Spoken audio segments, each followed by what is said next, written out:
guys, it's Jessica, and if you are watching this video, you're either curious about the Japanese Ionic Permanent Straightening treatment, or you're one of my friends and I forced you to watch this video, so hi. I've had my hair permanently straightened about 4 times now, so I just wanted to give some of my personal advice about the whole process. I'm going to go over some things that you should probably know beforehand before considering getting it done. I'll explain the actual process, and finally what to expect after you get it done.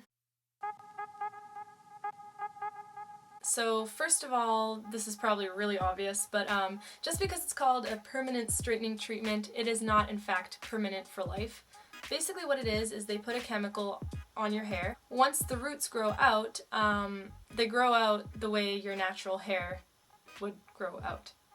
For me, that means my hair is pretty pin straight for about 6 months, and then after 6 months I definitely start to see my roots grow out like a lot. You can't notice it right now because I straightened it, but my roots are pretty grown out right now, so I kind of have like this half curly, half straight look going on. So with that said, if you want to keep having the straight hair look, you have to keep going to the salon and get your roots touched up about twice a year, I guess. Another thing to keep in mind is this is not a cheap procedure. I mean, to me it isn't. Like, I'm a broke college student, so I get it done by a stylist and they know what they're doing, and it costs about $300 per appointment, so that's like $600 a year if you get it done twice. So definitely keep that in mind. You don't want to cheap out when it comes to things like this because things can go wrong. Like, you can lose all of your hair. So speaking of hair damage, if you currently have bleached hair or colored hair of any sort, it is highly recommended. Like, I think it's just necessary for you to grow out the bleached hair and get the perm done on your natural hair. And by natural, I don't mean like virgin hair. When I got it done, my hair was pretty damaged already. I would straighten it with an iron a lot. But this is a really strong chemical, and it just does not react well to bleach, which is also a really strong chemical. Just don't do it.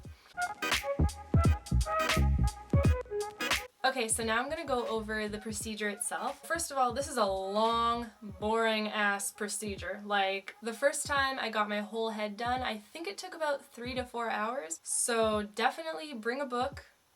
To be specific, this is how it all goes down. So first you get your hair washed and dried, you know, get rid of all that product that was in your hair beforehand. Then your stylist will take the chemical and she'll like brush it through your hair.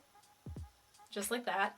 You're gonna sit there for like 15 minutes while it soaks into your hair. Regarding the smell, it wasn't that strong. I mean, it wasn't like a Bath and Body Works candle, but it was definitely bearable, so don't worry about that. So yeah, that's gonna soak in for 15 minutes, and what mine does is she like takes a strand, pulls at it like that, to kind of like test the stretchiness, and then once that's all good, she washes the product out. And then the next step is they will take a flattening iron and they will straighten the hell out of your hair. They need to straighten it at super high heat, and they basically take it like strand by strand because you have to be really accurate if you want good results. And then once your hair is all perfectly straightened, they once again put the chemical product on your freshly straightened hair. After all that hard work straightening your hair to perfection, they once again ruin it with the chemical, but that's how it works.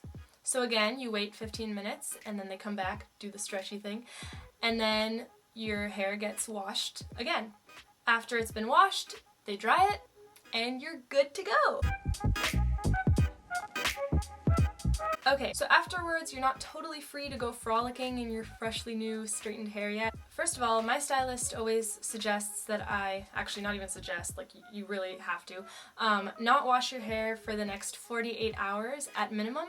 But if you're paranoid like me, I usually just like to leave it unwashed for as long as I can. Another thing, you have to just be really careful with like getting any kinks in it. You're not allowed to tie it or put headbands in it, like nothing for a whole week. You just basically can't touch it. Try not to tuck it into your ears, leave it the way it is. Also, it's going to look really weird if you're like me and you have really like curly poofy hair. It's going to look so strange right after getting it done. It's gonna be like stick straight, but trust me, it'll look much better after you get used to it, wash it and everything. If you do notice like a little kink in your hair, just put some water on it and brush it out.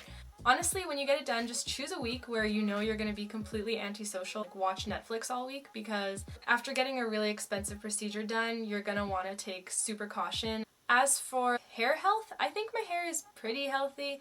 I actually find that I have less split ends since doing the procedure. I am no hair expert by any means, so yeah, this is just my personal experience with the Japanese Ionic Straightening. I hope this video was kind of helpful. If it was, be sure to give it a thumbs up and also subscribe to my channel, and I wish you all the best with your hair endeavors. Bye!